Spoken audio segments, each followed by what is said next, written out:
Hey everyone, this is Viridis Miranda. She is currently a graduate student at the University of Puerto Rico, and she is researching seismic receiver functions on the moon. So to start off, could you just tell me a bit about you? So your academic path, your career path, and more about what research you're doing now. Awesome. As Alex presented me, my name is Viridis Miranda. I'm currently a graduate student at the University of Puerto Rico, Mayagüez campus, majoring in geology. My research focus is on seismic receiver functions on the P and S waves of moonquakes. Moonquakes are really interesting because their signals doesn't necessarily come from plate tectonics. They come from thermal contractions, tidal effects, and also meteoritic impacts. Apart from my graduate studies, I'm also a full-time employee at the Puerto Rico Seismic Network. I'm a geophysical analyst, and I monitor the area of responsibility of Puerto Rico and the British Islands, and I'm also a first responder as well. Because I consider my job as being a geophysical analyst, a first responder, because we have 24/7 shifts. We monitor the seismicity of the island, and we also make important calls if there's a felt event. As far as my academic background, I also graduated from my Bachelor's of Science at the University of Puerto Rico, Mayagüez campus in geology as well. And I did a little bit of everything before going into graduate studies and going to the geophysical side. I did two undergraduate research projects on shock metamorphism, which is the defects that minerals have based on meteoritic impacts, and also on geochemical analyses on three granitic bodies, discovering whether or not they came from the same magmatic origin. So as far as it goes, that's pretty much covered between my academic background and what I'm currently doing as a career.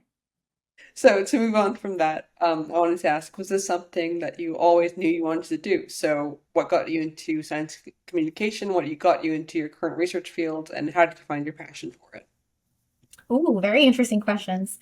How did I get into science communication? Apart from being a geophysical analyst at the Puerto Rico Scientific Network, I do have a side project, which are podcasts. The podcasts are with Repaso Noticioso. The English translation is like a news flash. And my part in that podcast is with Enrique, which is the one in charge of the podcast, is to inform about the public of the seismicity of the island. I report how many felt events there were during the week, and also like a cool fun fact earthquake myth. Like for example, I like debunking myths. Like I at one point started talk about like San Andreas, like what are the myths of San Andreas? So we don't do the triangle of life anymore to protect ourselves. What we do is other methods of earthquake preparedness, and also if an earthquake occurs, like we won't be able like to run as fast as in the movie.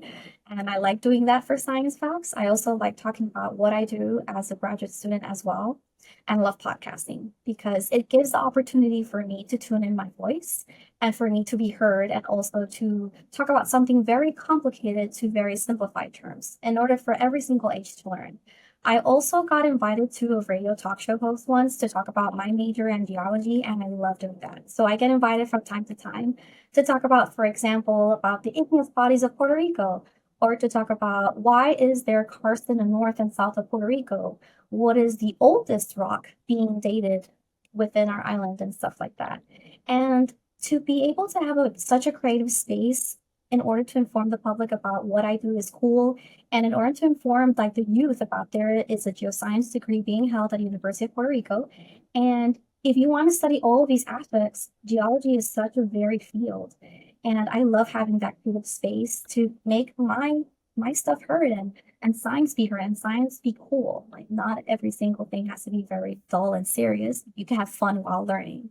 I also like to show my skills in Spanish and English in order for like for every single type of population here in Puerto Rico to be able like to learn from the science aspect. And that's how I really got into science communication. I just love talking, radio talk show host, and podcasting as well. So that's how I got into that field overall. That's really cool. Have you had any challenges or things that you think you really excel in, like in combining the more hard science and the more like communication side of what you do? Oh, for sure. So I've learned along the way that sometimes when you communicate science, you have to be able to communicate to every single type of population. My advisor always tells me, rehearse your research to your mom. Like, talk to your mom. Your mom is not going to really know about seismic receiver functions, right? I mean, if I explain it to her enough and at a sense that she could be able, like, to know what I go for. But I do enjoy very much explaining something very complicated to any type of public. And I rehearse in front of my family, in front of my friends, and it's a challenge because there are some terms along the way that sometimes you're like, how can I explain this for someone that's not within my field to understand? And I've been taking like workshops in order to better my communication for it to come across at a terminology and at a length also because I can give a super uber like complicated talk about, for example, like how does the incoming P wave comes through a medium and transforms into a piece of S, but it's like, do really every single one of the whole population that's within not seismology would understand that? Maybe not. But if I bring like a slinky and just like move the slinky around and say, hey, P waves are compression, and then S waves, are transverse waves, like they go like into a little like concave wave up and down. And that's the thing that I love, and that's the challenge that I come across. Like, how do I come across with analogies being fun and dynamic for people in order to understand what I do? That's really cool. Yeah, I love the Slinky example. It's for me even is the most memorable one. So to segue a bit, I wanted to ask how you came across this internship and EarthScope in particular. So, how do you see this internship sort of fitting in with your long-term goals? I feel pretty blessed being in this internship is that showed me a lot, not only as a science communication, but also like in other professional aspects, like for example, like accountability and also like how to perform my task during, their organization skills. And how I came across it, I'm always on LinkedIn. LinkedIn is like my best friend. I've came across in LinkedIn. I love EarthScope Consortium. I follow it as a physical analyst because it was Iris and then it gravitated towards being our scope consortium. And I was always on the lookout for internships in order for me to mix these two skills because in the long run, I want to make this a career, like not only being a scientist, but only like communicating my science. Also, a really good friend of mine that works with me, she applied for it and I didn't apply for it at the same time that she did. And I was, you know what?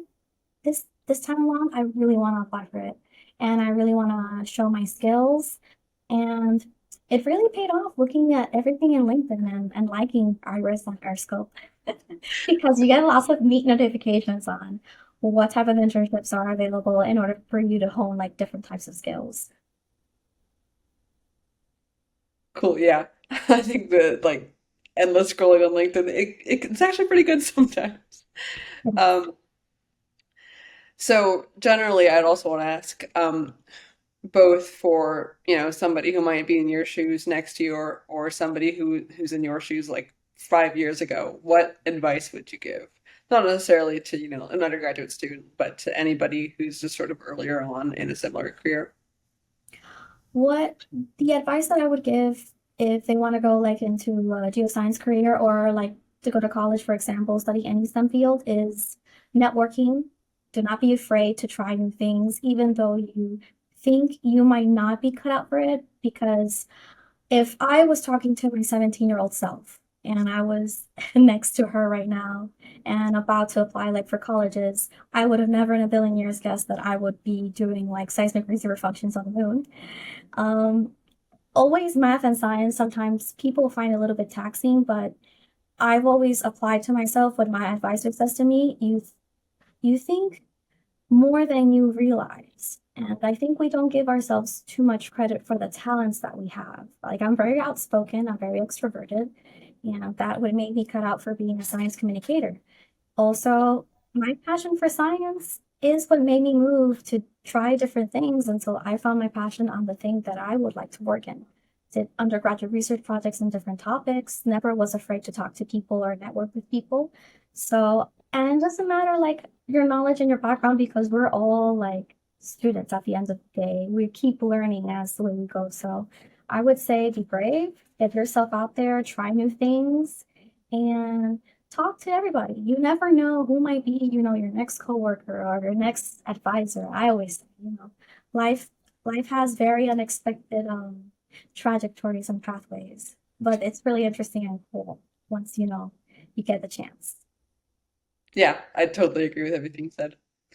Um, well, I think that pretty much covers it, so we can end there. But yeah, thank you so much for talking to me. Oh, for sure. Thank you for inviting me.